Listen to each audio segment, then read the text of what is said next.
So let's go through the first 6 problems on your homework number 2 on sapling. The first question, initially it might look like it's super tricky, but it's actually not that bad. So it's asking you how many hydrogen atoms are in an unbranched alkene with 1 double bond and 3 carbon atoms. That looks really tricky, but what we do is just draw an imaginary molecule that meets these criteria. We know that it needs to have 3 carbon atoms, it needs to have 1 double bond, and it just says it needs to be unbranched. So okay, that's fine because we've already got 3 carbon atoms in there and we've got our 1 double bond. So how many hydrogen atoms do we need to make all of these carbons happy? How many hydrogen atoms do you have to put onto each carbon in order to make that carbon have the right number of bonds, 4 bonds? That's it.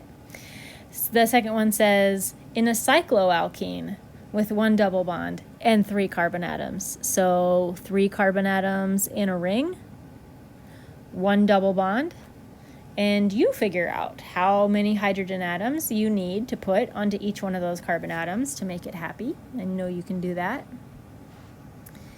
And let's see what's next. Name these alkenes using systematic names. That just means name it the way that you learn to do it.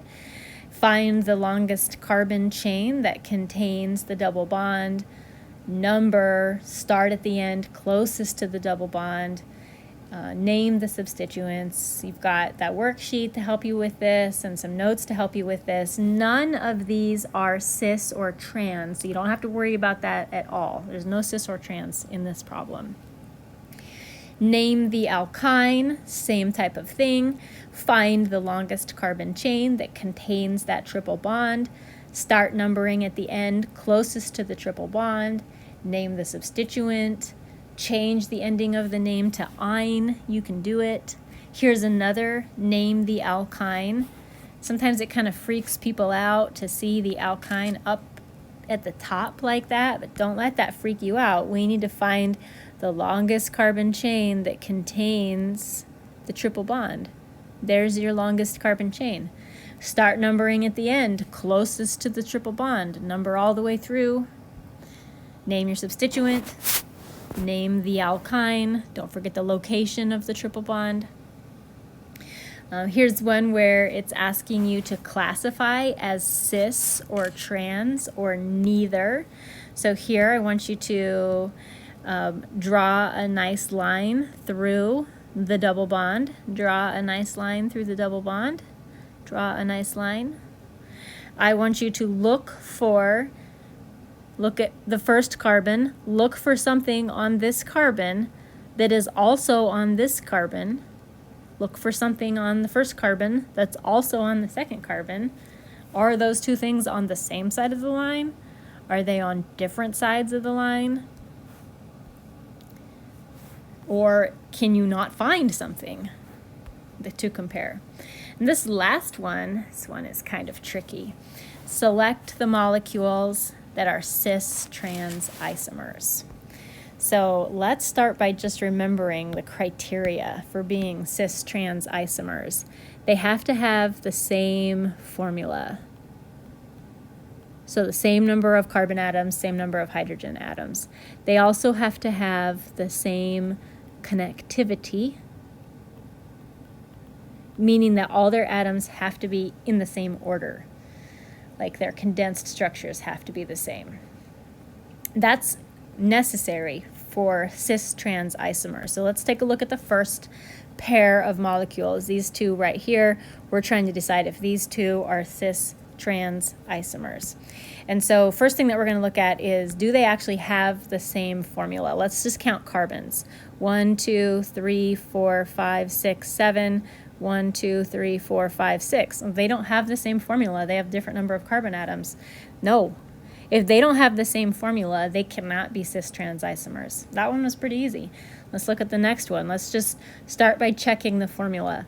1, 2, 3, 4, 5 carbons. 1, 2, 3, 4, 5 carbons. That looks good. 1, 2, 3, 4, 5, 6, 7, 8, 9, 10 hydrogen. 1, 2, 3, 4, 5, 6, 7, 8, 9, 10 hydrogen. That looks good as well. Okay, so they have the same formula. Our next question is, do they have the same connectivity? Now, we might have to get a little bit creative with this when we're looking for similar connectivity. I'm going to start with the molecule on top. I'm going to go from left to right, but I may not be able to do that with the molecule on the bottom. So on top, I have a CH3, and on the bottom, I've got a CH3.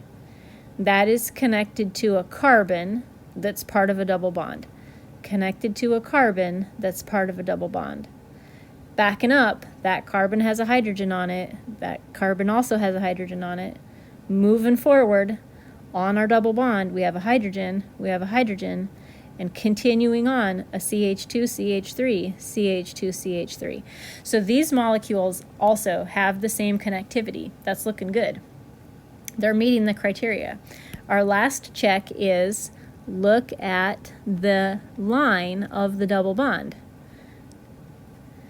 On the top molecule, we have 2 hydrogens on the same side. The bottom molecule, we have 2 hydrogens on opposite side. So yes, these molecules are cis trans isomers. And I'm going to leave you to do the last 2 on your own. With these, though, make sure, because as you saw in this first example, Sapling is going to try to trick you. Make sure the molecules have the same formula. Make sure that they have the same connectivity. Don't just look at cis trans.